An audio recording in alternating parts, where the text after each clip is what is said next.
आप सभी लोगों को नमस्कार।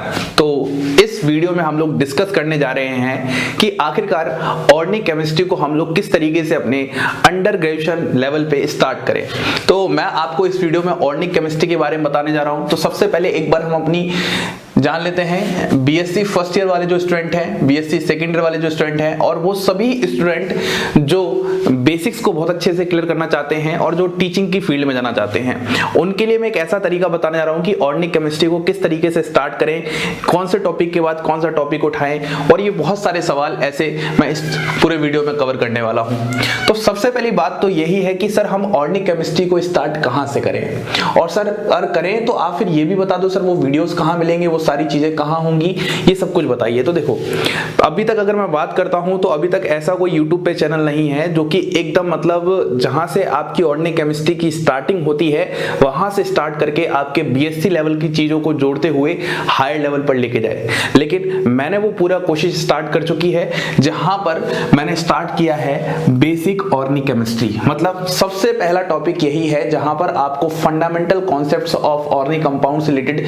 जो बातें जरूरी है, जो बातें सीखनी है, वो इस टॉपिक में सीखने को मिलने वाली है और मेरे चैनल की प्लेलिस्ट में मौजूद भी है। तो इस टॉपिक में मैंने क्या पढ़ाया है, इस टॉपिक में मैंने आपको ऑर्गेनिक कंपाउंड की डेफिनेशन पढ़ाई है, जो कि सबसे बेसिक स्टार्टिंग यही होती है। उसके बाद क्लासिफिकेशन सिखाया है, फिर रिप्रेजेंटेशन ऑफ ऑर्गेनिक कंपाउंड सिखाया है, फंक्शनल ग्रुप आइडेंटिफिकेशन समझाया है, डिग्री ऑफ कंपाउंड्स निकालना सिखाया है, डिग्री ऑफ अनसैचुरेशन बताया है। तो ये मतलब ये जो सारी बेसिक बातें जो आपको स्टार्टिंग में चाहिए होंगी, वो सब मैंने बेसिक ऑर्गेनिक केमिस्ट्री में कवर कर रखा है। तो आपका स्टार्टिंग पॉइंट यहीं से स्टार्ट होगा। उसके बाद आपको आईयूपैक नेमिंग पढ़ना है, फिर आपको जीओसी पढ़ना है। अब सुनो, जो भी स्टूडेंट अभी IIT JEM 2022 की तैयारी कर रहा है, या फिर वो सभी स्टूडेंट जिनका आज तक ऑर्गेनिक केमिस्ट्री में इंटरेस्ट नहीं आया, उन सभी स्टूडेंट्स के लिए मैं यहाँ पर स्पेशल वीडियो बना रहा हूँ। ये तो जब आप जीओसी पढ़ोगे तो जीओसी पर आपको टाइम देना है। मतलब जीओसी वो पहला टॉपिक है जहां पर आपको चीजें थोड़ी थोड़ी हद तक समझ में आना शुरू होंगी। तो आपको यहाँ पर जीओसी पे क्या देना है, थोड़ा सा समय बिताना है, जीओसी के फंडामेंटल कॉन्सेप्ट समझने हैं, कोई भी ऑर्गेनिक रिएक्शंस कैसे होती हैं वो बेसिक जानकारी समझनी है, इलेक्ट्रॉनिक डिस्प्लेसमेंट्स क्या होते हैं, टाइप्स क्या होते हैं, इंडक्टिव क्या है, रेजोनेंस क्या है, हाइपर कॉन्जुगेशन क्या है। जल्दबाजी में नहीं, बहुत ही इत्मीनान से इनकी सारी बातों को सीखते हुए चलना है। फिर इसका एप्लीकेशन पार्ट क्या है, फिर और कुछ बेसिक टर्मिनोलॉजी है, इन सबको हमें यहाँ पर जीओसी में कवर करना है। एक बार अगर आपको जीओसी समझ में आ जाएगी तो आपका जो फाउंडेशन है ऑर्गेनिक केमिस्ट्री का वो तैयार हो जाएगा। उसके बाद आपको रिएक्शन इंटरमीडिएट्स पढ़ने हैं, तो इसको हम जीओसी 2 भी कह सकते हैं, जहां पर आप carbocation, carbanion, carbon free radical, carbene, benzyne, nitrene के बारे में सीखना स्टार्ट करोगे। अगर आप अभी शुरुआत कर रहे हो तो आप सबसे पहले कार्बोकेटाइन, कार्बोनाइन और कार्बन फ्री रेडिकल पर ध्यान दो। कार्बीन, बेंजाइन, नाइट्रीन को आप नेक्स्ट दूसरी बार जब पढ़ोगे तब उस टाइम उठाना, बेसिक पार्ट के लिए वो बहुत जरूरी है। उसके बाद जो एक अगला टॉपिक बहुत इंपॉर्टेंट है वो है आइसोमेरिज्म। मेरे चैनल पर आपको बेसिक ऑर्गेनिक केमिस्ट्री मिल जाएगा, आईयूपैक नेमिंग प्लेलिस्ट में लिखा होगा वो मिल जाएगा, जीओसी लिखा हुआ है 34 लेक्चर्स वो मिल जाएंगे, रिएक्शन इंटरमीडिएट्स जिसको मैं जीओसी 2 भी कहता हूं ये भी मिल जाएगा। लेकिन आइसोमेरिज्म नहीं पढ़ाया अभी तक मैंने। फ्यूचर में कोशिश करूंगा कि मैं आइसोमेरिज्म के लेक्चर्स भी यूट्यूब पर ही ऐड कर दूं ताकि आपका सीक्वेंस एकदम मेंटेन रहे। उसके बाद आपका जो अगला टॉपिक है, मतलब क्रॉस का मतलब ये है कि मेरे यूट्यूब चैनल पर अवेलेबल नहीं है अभी, लेकिन आपको आइसोमेरिज्म सीखना है कि आइसोमेरिज्म के 2 पार्ट्स होते हैं, एक स्ट्रक्चरल होता है, एक स्टीरियो होता है। तो भले ही आप स्टीरियो को ज्यादा डिटेल में मत पढ़ो, लेकिन एटलीस्ट आप 11th 12th JEE main level तक का तो कम से कम सीख जाओ। ज्योमेट्रिकल आइसोमर्स क्या होते हैं, कॉन्फिगरेशनल कन्फर्मेशनल में डिफरेंस क्या होता है, स्ट्रक्चरल और स्टीरियो आइसोमर्स में क्या डिफरेंस होता है। ये है तो बहुत छोटी बातें जो पहले आनी चाहिए थी, लेकिन यही छोटी बातें आगे चल के बहुत बड़ी बन जाती है। ईजेड नेमिंग क्या होती है, CIP रूल क्या होता है, ये बहुत बेसिक कॉन्सेप्ट्स आपको कवर करने पड़ेंगे आइसोमेरिज्म के अंदर। उसके बाद जो सबसे ज्यादा इंपॉर्टेंट टॉपिक है जहां पर आप ऑर्गेनिक केमिस्ट्री में ऑर्गेनिक रिएक्शंस सीखोगे। देखो, अगर मैं ऑर्गेनिक केमिस्ट्री की बात करता हूं तो ऑर्गेनिक केमिस्ट्री का मतलब होता है ऑर्गेनिक रिएक्शंस, और ऑर्गेनिक रिएक्शंस में दो चीजें होती हैं, या तो आप याद कर लो, मतलब रटना स्टार्ट कर दो, जो जो रिएक्शन आए रटना स्टार्ट कर दिया, और ऐसे रटते चले जाओगे तो आप में बहुत ज्यादा डिफिकल्टी होना स्टार्ट हो जाएगी। कितना याद करोगे, कहां तक याद करोगे, हर बार कुछ ना कुछ नई चीज आ जाती है। तो इससे अच्छा ये है कि कुछ एक ऐसी चीज पढ़ लो, ऐसा कॉन्सेप्ट पढ़ लो जिसको पढ़ने के बाद आप सारी रिएक्शंस को रिलेट कर सको। दो ही बातें हो सकती हैं। तो एक्चुअली ये जो पूरा पैटर्न है वो यही है, जहां पर आपको सारे कॉन्सेप्ट्स को एक सिस्टमैटिक वे में, वेल ऑर्गेनाइज्ड वे में सिखाने वाला पूरा चल रहा है। जहां पर आप रिएक्शन मैकेनिज्म जब पढ़ लोगे तो आपको बहुत हद तक समझ में आएगा कि जो ऑर्गेनिक केमिस्ट्री होती है उसमें बेसिकली रिएक्शन 4 पार्ट्स में डिवाइड होती हैं, जिसमें सबसे पहले एसिड बेस रिएक्शन होती है, फिर एडिशन रिएक्शन होती है, फिर सब्स्टिट्यूशन रिएक्शन होती है, और फिर एलिमिनेशन रिएक्शन होती है। बस इसी पूरे पार्ट में डिवाइड होती है और इससे ज्यादा कुछ भी ज्यादा नहीं होता डिटेल में। तो इन बातों में आपको बहुत अच्छे से ध्यान रखना है, यही सब बातें बार बार रिपीट होती रहती हैं। अब यहां से आपको क्या करना है, देखो जो IITM 2021 की तैयारी कर रहा है तो रिएक्शन मैकेनिज्म के बाद रिएजेंट्स और नेम रिएक्शन पढ़ेगा, वो बात अलग है। लेकिन जो बच्चा जिसके पास समय है अच्छा खासा, जिसको अभी 2022 में देना है एग्जाम, या फिर जो टीचिंग के लिए सीखना चाहता है, बहुत सारे MSc वाले स्टूडेंट हैं जिनका फिजिकल इनऑर्गेनिक बहुत अच्छा होता है, ऑर्गेनिक केमिस्ट्री में दिक्कतें आती हैं, तो मैं उनके लिए रिकमेंड करूंगा कि आप इन लेक्चर्स को एकदम अच्छे से मेरे चैनल की प्लेलिस्ट में देखने के बाद, रिएक्शन मैकेनिज्म भी ऑलमोस्ट मैं कंप्लीट करने वाला हूं, तो आपको कहीं भटकने की जरूरत नहीं है, आपको कोई भी YouTube चैनल सर्च करने की जरूरत नहीं है। आपको इसी चैनल पे एकदम सिस्टमैटिक वे में सारा कंटेंट मिलने वाला है जो बेसिक से हाई लेवल होता है, ठीक है। ये वाली बात होगी। अब सर रिएक्शन मैकेनिज्म के बाद क्या करें, तो याद करो आप लोगों ने 11th क्लास में जब पहली बार ऑर्गेनिक केमिस्ट्री सेकंड बुक से स्टार्ट की थी तो वहां पर चैप्टर वाइज ऑर्गेनिक केमिस्ट्री होती थी। सबसे पहला चैप्टर एल्केन होता था, उसके बाद एल्कीन होता था, फिर इस तरीके से 12th में पूरी बुक चैप्टर वाइज चलती थी। तो आपको क्या करना है, ऐसे ही इसी तरीके से ये जो है ये NCERT के चैप्टर्स मैंने लिखे हैं, इन NCERT के चैप्टर्स को स्टार्ट करना है। बहुत इंपॉर्टेंट बात सिखा रहा हूं मैं, जो भी अभी तक आपने चीजें सीखी हैं, जैसे जैसे isomerism, reaction mechanism, GOC, reaction intermediate, ये चारों ही टॉपिक का जो एप्लीकेशन पार्ट है इन चैप्टर्स पे लगने वाला है। किसी भी चैप्टर में टोटल 3 बातें होती हैं। सबसे पहले मेथड ऑफ प्रिपरेशन, दूसरा फिजिकल प्रॉपर्टीज और तीसरा केमिकल प्रॉपर्टीज। तो हर चैप्टर में जो सबसे इंपॉर्टेंट रोल प्ले करती है वो होती है chemical properties of that chapter. मतलब फॉर एग्जांपल एल्केन चैप्टर है, उस एल्केन चैप्टर में सबसे पहले आप पढ़ोगे कि कहां कहां पर एल्केन बनता है, मतलब डिफरेंट रिएक्शंस क्या हो सकती हैं जिससे एल्केन प्रिपेयर कर सकते हैं। जो दूसरी बात है वो है आपके पास फिजिकल प्रॉपर्टीज, और तीसरी जो सबसे ज्यादा इंपॉर्टेंट पार्ट है वो केमिकल प्रॉपर्टीज। तो मैं आपको यही बोलूंगा, आप जितने भी ये NCERT चैप्टर्स हैं इन सभी में आप केमिकल प्रॉपर्टीज पर सबसे ज्यादा फोकस करना। पढ़ना तो एक तरीके से है, लेकिन हाईलाइट किसको करना है आपको, केमिकल प्रॉपर्टीज। जब आप केमिकल प्रॉपर्टीज को हाईलाइट करोगे तो फिर क्या देखोगे, सबसे पहले alkanes and cyclo alkanes chapter होंगे। सर ये कहां मिलेगा, कौन सी बुक रेफर करनी पड़ेगी, ये सब सवाल आ रहे होंगे। तो मैं आपको पहले एक बार बता देता हूं सारे चैप्टर्स, फिर मैं आपको बताता हूं कैसे होगा। देखो इसके बाद एल्कीन, एल्काइन और एल्काडाइन चैप्टर है, फिर आपके पास बेंजीन चैप्टर है, फिर आपके पास हेलोएल्कीन एंड हेलोरीन। तो यहां से आपकी 12th की केमिस्ट्री स्टार्ट होती थी सेकंड बुक। फिर आपके पास अल्कोहल, फिनॉल एंड ईथर आते थे, फिर एल्डिहाइड कीटोन आता था, कार्बोक्सिलिक एसिड एंड डेरिवेटिव्स आते थे, और फिर नाइट्रोजन कंटेनिंग कंपाउंड्स। यहां से लेकर यहां तक आपकी 12th की केमिस्ट्री चलती है और यहां पर आपकी 11th की केमिस्ट्री चलती है।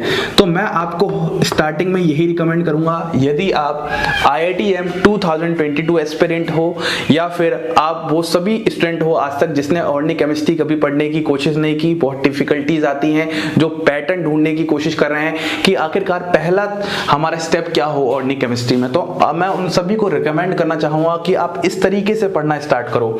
इसका रीजन क्या है, इसका जो बेसिकली रीजन है वो सिर्फ इतना सा है कि जब आप 11th-12th में पढ़ते थे तो जब आपने पहली बार पढ़ा था तो आपको कहीं ना कहीं थोड़ी हद तक चीजें याद हैं कि आपको किस किस तरीके से इस केमिस्ट्री सब्जेक्ट में गुजरना पड़ा था। ऑर्गेनिक केमिस्ट्री में याद तो है लेकिन आपको चीजें बहुत अच्छे से नहीं आती हैं। तो मैं आपको पहले यही रिकमेंड करता हूं कि जो आपका पहले कॉन्सेप्ट अधूरा रह गया था उसको आप पहले पूरा करो। जब आप इस पूरे कॉन्सेप्ट को पूरा कर लोगे तो आपको बहुत हद तक रिएक्शंस में कॉन्सेप्ट समझ में आना शुरू हो जाएगा, बहुत हद तक डिफरेंट बातें पता चलनी शुरू हो जाएंगी और फिर आपको जितने भी कॉन्सेप्ट्स आपने सीखे हैं उनको बस क्या करना है, एक दूसरे के साथ रिलेट करना है। ये जो रिलेट वाली कहानी है ये 1 साल में भी आ सकती है, 2 साल में भी आ सकती है, 3 साल में भी आ सकती है, फिर तो मतलब एक स्टार्टिंग हो चुका है। उसके बाद आप जितने साल समय दोगे ऑर्गेनिक केमिस्ट्री में उतना ही ऑर्गेनिक केमिस्ट्री परफेक्ट बनता जाएगा। यही है, बस सिंपल सा कॉन्सेप्ट है। अगर आप स्टार्टिंग में इन 6 चैप्टरों पर मेहनत करते हो तो आप यकीन मानो आपने ऑर्गेनिक केमिस्ट्री को बहुत हद तक अपने आप को आगे तक पहुंचा लिया। उसके बाद जो दूसरी बात है वो ये वाली बात है, पॉइंट समझ रहे हो कि जब आपने ये सब कर लिया तो अब इसके एप्लीकेशन को आपको इन सब में सीखना है। धीमे धीमे रिएक्शन सीखनी है, डिफरेंट अप्रोच सीखने हैं कि आखिरकार एल्केन किस तरह की रिएक्शन दिखाता है, एल्कीन किस तरह की रिएक्शन दिखाता है, एल्डिहाइड किस तरह की रिएक्शन दिखाता है, एल्किल हैलाइड किस तरह की रिएक्शन दिखाता है। ये सारी बातें आ रही हैं। तो मैं सभी को यही चाहता हूं, जो भी ये सभी ऑडियंस है वो इस तरीके से इस पैटर्न को फॉलो करे। आपको कहीं पर कुछ भी जानने की जरूरत भी नहीं है, आपको सब सिस्टमैटिक वे में मिल जाएगा। ये बात चलो हो चुकी है। अब अगर आप वीडियो लेक्चर्स नहीं देखना चाहते हो लेकिन आप ऑर्गेनिक केमिस्ट्री अभी भी सीखना चाहते हो, सेल्फ स्टडी करना चाहते हो, बुक पढ़ना बहुत पसंद है, तो मैं आपको बोलूंगा 3 बुक है हमारे पास। एक तो पहले एनसीईआरटी, ये तो मस्ट बुक है। उसके बाद ऑप्शन है मेहता एंड मेहता और केएस वर्मा। देखो मेहता और मेहता क्या है, ये डीयू में दिल्ली यूनिवर्सिटी में हाईली रिकमेंड की जाती है। जो भी बीएससी के स्टूडेंट्स होते हैं, first year, second year, third year, उन सभी को ये हाईली रिकमेंड की जाती है। और केएस वर्मा क्या है, यह एक जेई मेन और जेई एडवांस लेवल की बुक है। तो दोनों ही बुक बेस्ट हैं। अगर आप दोनों ही पढ़ सको इतने समय में तो दोनों ही बहुत बढ़िया है। अगर आप दोनों ही नहीं पढ़ना चाहते तो मैं तो आपको सबसे पहले बोलूंगा आप मेहता एंड मेहता पढ़ो, क्योंकि इसमें बेसिक से लेके एकदम हायर तक चीजें लिखी गई हैं। लेकिन इसमें आइसोमेरिज्म वाला पार्ट नहीं है। आइसोमेरिज्म वाला पार्ट आपको केएस वर्मा के अंदर ही मिलने वाला है। और फिर अगर जो बुक्स नहीं पढ़ना पसंद करता है, जिनको बुक पढ़ना आता नहीं है, जिनको अच्छा ही नहीं लगता, उनके लिए मेरी ये वीडियो लेक्चर का सीक्वेंस है जो कि मैंने यहाँ तक इतना कंप्लीट कर दिया है अभी तक। अब मैं इस सीरीज को स्टार्ट करने जा रहा हूँ अपने चैनल पर बहुत जल्दी।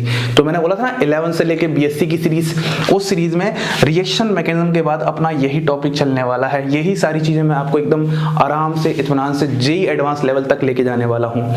जब ये सब कुछ हो जाए, जो बच्चे IIT JAM 2022 की तैयारी कर रहे हैं, जब आप इतना सब पढ़ लो यहाँ तक, उसके बाद आपको रिएजेंट्स और नेम रिएक्शंस पे आना है। अल्टीमेटली देना तो जैम एग्जाम है, तो आपने पहले वो पूरा एनसीईआरटी पैटर्न का ओवरव्यू ले लिया, सारी चीज समझ ली। उसके बाद आपको रिएजेंट्स पढ़ने हैं और फिर नेम रिएक्शन पढ़ने हैं। तो इसके भी लेक्चर्स मेरे चैनल पे मिल जाएंगे। मतलब ऑर्गेनिक केमिस्ट्री के लिए आपको कहीं भागने की जरूरत नहीं है। तो ये सारी चीजें आपको यहाँ पर बहुत सिस्टमेटिकली मिलने वाली हैं। ये वीडियो बनाने का कारण क्या है? कारण ये है, जो बच्चे अभी हाल ही में आएंगे बीएससी फर्स्ट ईयर में, अभी तो चलो बहुत सारी दिक्कतें चल रही हैं इसलिए एडमिशंस नहीं हो रहे हैं, तो स्टार्टिंग आने पर बहुत सारी डिफिकल्टीज फेस होती हैं इस सब्जेक्ट में। कहाँ से स्टार्ट करें, कहाँ से स्टार्ट ना करें, ये सारे सवाल होते हैं हमारे सामने।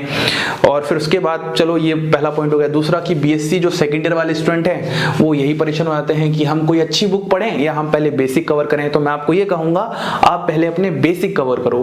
जो सीखना है वो पूरा एक प्रोसेस है। अगर आप बीच में एक स्टेप मिस कर दोगे और सीधा तीसरे स्टेप पर छलांग लगाओगे तो दिक्कतें होने वाली हैं। आप पहले सारे बेसिक्स कवर करो, फिर बेसिक्स कवर करने के बाद थोड़ा सा कॉम्पिटिटिव ओवरव्यू में आओ। उसके बाद फिर अगर बुक्स पढ़ने के टाइम मिल रहा तो एक कोई बुक उठाओ। और आप लोगों को शुरू से ही सुनने को मिल जाता है, किसी से भी पूछोगे, कोई भी सीनियर होगा, क्लेडन पढ़ो। देखो सुनने में, बोलने में दोनों में डिफरेंस है और करने में भी डिफरेंस है।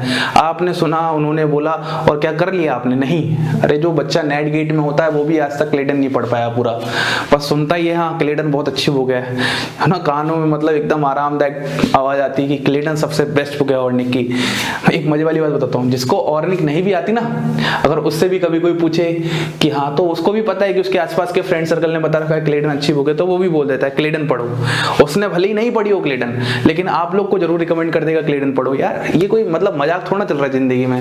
आप जब स्टार्ट करोगे तो एकदम कुछ तो बेसिक होना, जहां से आप स्टार्ट करके धीमे धीमे अपने कॉन्सेप्ट्स को हाई लेवल पर लेके जाते हो, फिर आप अच्छे लेवल की चीजें पढ़ो। तो बस यही सब बातें हैं। आपको एलिमिनेशन और सब्स्टिट्यूशन में पता नहीं है कि कब क्या होने वाला है और आप हायर बुक्स पे पढ़ जा रहे हो। मतलब बेसिक कॉन्सेप्ट सीखो सबसे पहले, मेरा तो यही मानना है। तो ये बहुत ही इंपॉर्टेंट वीडियो है, तो हो सके आप ज्यादा से ज्यादा शेयर भी करना।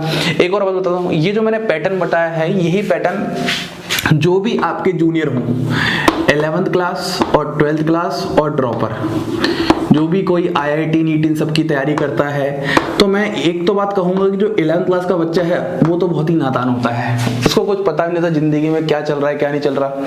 लेकिन जो 12th क्लास के बच्चे हैं वो इस पैटर्न को फॉलो करो। देखो अगर आप सीधे 12th क्लास के चैप्टर्स पढ़ोगे तो बहुत सारी वहां पर डिफिकल्टीज होंगी, तो मैं तो कहूंगा आप पहले इस तरह से बेसिक कॉन्सेप्ट्स को बहुत अच्छे से कवर करो। उसके बाद जो ड्रॉपर बच्चा है वो तो इसी पैटर्न को फॉलो करे। किसी भी एग्जाम के लिए अगर ड्रॉप कर रहा है तो केमिस्ट्री सीखना एक थोड़ा सा प्रोसेस है, मतलब धीमे धीमे आएगा जिंदगी में, एक दिन में नहीं होता है, मैं आपको फिर बार बार बोलता हूं। तो इसी तरीके से अपनी चीजों को बढ़ाना है। ये सब सीखने के बाद फिर आपको क्वेश्चन में मूव करना है। क्वेश्चन के लिए कोई भी एक बेस्ट बुक आप उठा सकते हो जहां पर आपको बहुत सारे प्रैक्टिस प्रॉब्लम्स मिल सकें, और अगर नहीं है तो आप मुझे बताना, तो मैं आपको फिर फ्यूचर में ये सब चीज भी रिकमेंड करने वाला हूँ बहुत अच्छे से। ये वाली बात हो गई, तो बस यही बताना था। इसी के साथ आप सभी लोगों को धन्यवाद।